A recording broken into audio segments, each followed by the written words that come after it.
In this problem, we have to find the value of x. This problem is completely based on the multiplication of the matrix. What we can do? There are three matrices in LHS, and after the multiplication of these three matrices, it will be equal to the zero matrix. Hence, the approach will be, first of all, multiply the first matrix with the second matrix, and then you will get the new matrix. That new matrix will be multiplied by the third matrix. If you will get the new matrix, it will have only one entry. That entry will be equal to 0 from the concept of equality of two matrices. You can adopt another approach also. You can multiply the second matrix and the third matrix. After the multiplication of second matrix and third matrix, you will get the new matrix. That new matrix will be multiplied by the first matrix. Once again, you will get a matrix in which there will be only one entry. That entry will be equal to 0 from the concept of equality of two matrix. This is the approach behind this problem.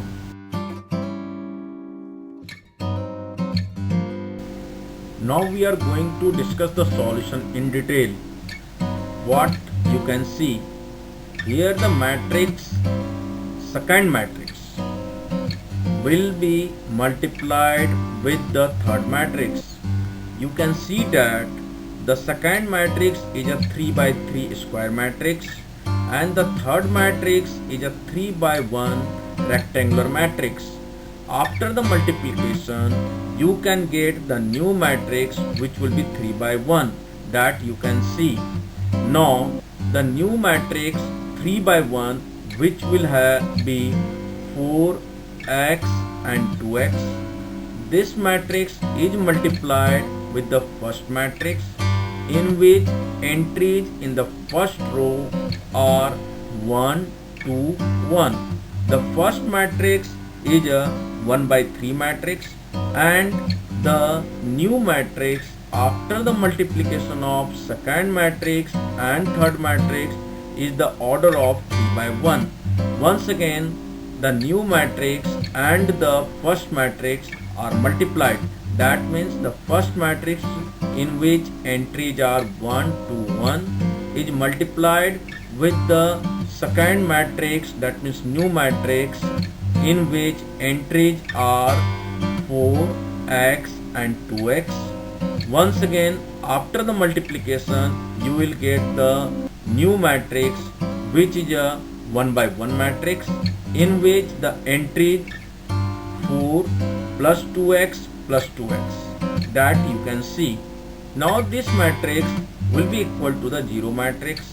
That means 4 plus 2x plus 2x equals to 0. After solving, you will get the value of x, that will come out -1. Now you can apply another approach also. What you can do, you can multiply the first matrix with the second matrix, and then after that the new matrix that you will get will be multiplied by the third matrix, and once again the matrix that you will get after the multiplication of all the three matrix will be equal to 0 matrix according to the problem. Hence, the entry will be equal to 0. From this, you can calculate the value of x. You can try this approach at home.